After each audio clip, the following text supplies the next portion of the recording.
Over 200 million Americans are being exposed through their drinking water to toxic forever chemicals. These have been associated with issues with cancer, reproductive issues, and many other chronic illnesses.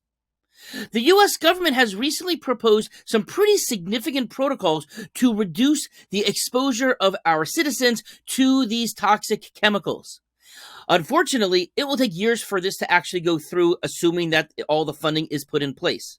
Yet there are things that we can be doing now to decrease our exposure. Let's talk about them. Hey everybody, it's Dr. David. So this topic has been something that has been on my radar for a very long time. And besides the exposure to heavy metals, which is something that I learned about very early on in my career relative to my work with autism, Teflon was one of the first things that I learned really should be avoided. Okay, because I was taught that this was a chemical that took such a long time to leave the body. It didn't break down at all, and it was being showing up people's water supplies, and people's were being tested for it. And that's why very early on in my family, we stopped using Teflon. We started using cast iron or stainless steel. Okay, now these substances, and I have to look at the name of this because it's a pretty detailed chemical name. So it's called polyfluoroalkyl substances. We'll call them PFAS or PFAS. Okay, let's use that. Okay, now research has shown that they are in almost every single one of our bodies. Okay, now this is a group of chemicals. It's widespread, it's dangerous, and it's also very expensive to remove it from the water supply. But as you're going to hear, that's something that we're trying to do. Now, the issue is this: a forever chemical cannot be broken down or destroyed. It takes about 4 years for them to leave our bodies, but then when we pee them out, it shows up in the water supply, and so we're just getting more and more exposed as time goes on. The only way that really is going to be a fix is if they stop using them, but we'll see what happens with that because we know what industry is often allowed to get away with. Now, how prolific are these? Okay, there are actually over 12,000 different PFAS chemicals that are known by and being produced by industry. Not all of them are in circulation. Not all of them are showing up in high amounts, but they're out there. Now, the ongoing concern. So first of all, there are two of these.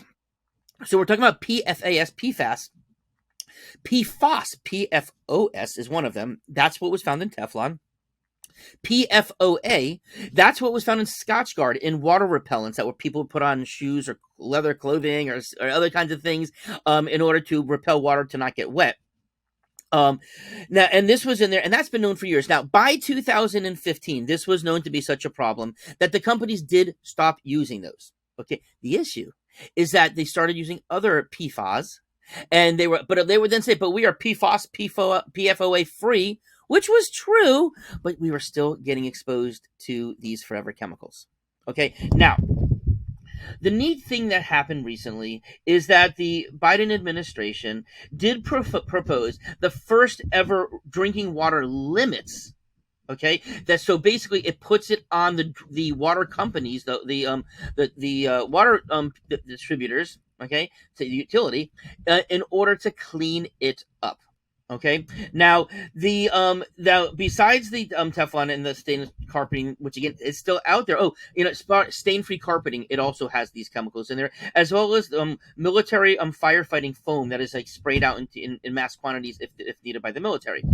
Now the EPA estimates that what they do is they are proposing that the 6 most common PFAS need to be taken out of the water. Okay, and what they have discovered, or at least what their data is showing, their projections, is that this would save about 10,000 lives a year in America. Okay, and it would also significantly reduce chronic disease. Now, they do estimate as part of this plan that it would cost about $770 million for the water companies, the utilities, to remove them. Okay, but what they're also showing is that it would save about $1.2 billion in healthcare costs. So that is a net positive of $500 million. Now, granted, I'm not an economist. I did not crunch these numbers. I, of course, know that numbers can sometimes be can be interpreted one way or the other. But $500 million in savings, let alone 10,000 lives, that's kind of some big numbers, and that's something I think that we can make sure of. Now, in one of the utilities, and this is in Wilmington, North Carolina, they estimated that to properly treat the water, that it will add about $5 a month per customer in order to do this. Okay, family of four, $20 a month. Okay, do the math, what it is per year. Okay, but in all honesty, $5 a month for me and for each of my family members, for $20 for us to avoid toxins, that sounds to me like the deal of the century. Okay. And it is also felt that, yes, it will have a bigger financial impact on lower income people because in terms of percentage of their income, but it's also, we know time and time again that it is also people of lower incomes and in rural areas that tend to get hit more by all types of things due to some of the inequities, access to healthcare, etc. Okay. Now, shockingly, there is opposition from the American Chemistry Council about this, and other chemical industry shareholders, they don't like this. Of course they don't. It would cost them money. It gives them a bad name, right? But many environmentalists have very strong support for this new proposal. But the cool thing is that it is garnering bipartisan support. Now, conservative West Virginia Senator Shelley Moore Capito has said that her constituents have among the highest amount of exposure to anyone in the country, which, of course, rural, underserved populations, so that makes sense. But this is what she said. After years of urging 3 consecutive administrations of different parties to do so, I am pleased a safe drinking water standard has finally been issued for PFOAs and PFOS. Pretty neat. Okay, now, what can we do about this now, though? Because as I said, it will take probably 10 years or more for this type of thing to actually be put in, and we certainly don't want to be exposing ourselves and our families to these toxins for any longer than we have to.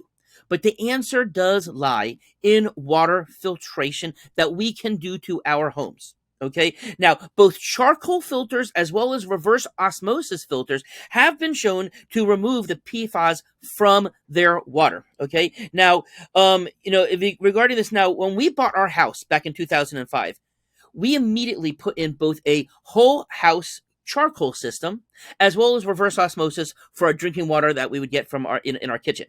Okay. Now, because this was something that we were actually able to do, and it's still available now for about $1,000 to do that, which is, relative to all kinds of things we do to our houses. That's actually, for many people, I realize it's going to be a lot for some people, but that's not that much for all things considering what people do. For that matter, how much money people spend on just buying filtered water, from the stores. Okay. Now, I usually do not mention particular brand names on this channel, but I thought it was important to, so people can know where they can get this from. The company that I've used, also a lot of other people who see things the way that I do, they have all kind of come up to this one company called Aquasana, AQUASANA.com. Okay, and at their website you will see that there are whole house products such as the charcoal I mentioned, the under the sink products, but they also, for people who can't do that, because you also do have to get the whole house system has to be installed by a plumber. It's not recommended that you DIY it. Okay.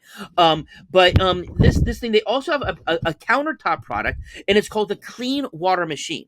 And it's kind of like a filter, like the Brita filter, so this works superior to that. So you fill the container up, but instead of having a thing that you turn, it's got a little spout that it actually dispenses the water into there. And you'll, again, so in that website you'll see, and that's about $200 to get that for drinking water as well. And they have some really nice information about how well it reduces these toxic forever chemicals. So, while it will take years for our government to actually take action, probably, and who knows how long it would take for industry to change its behavior, there's at least something that you can do now, and that's important. Have a nice day.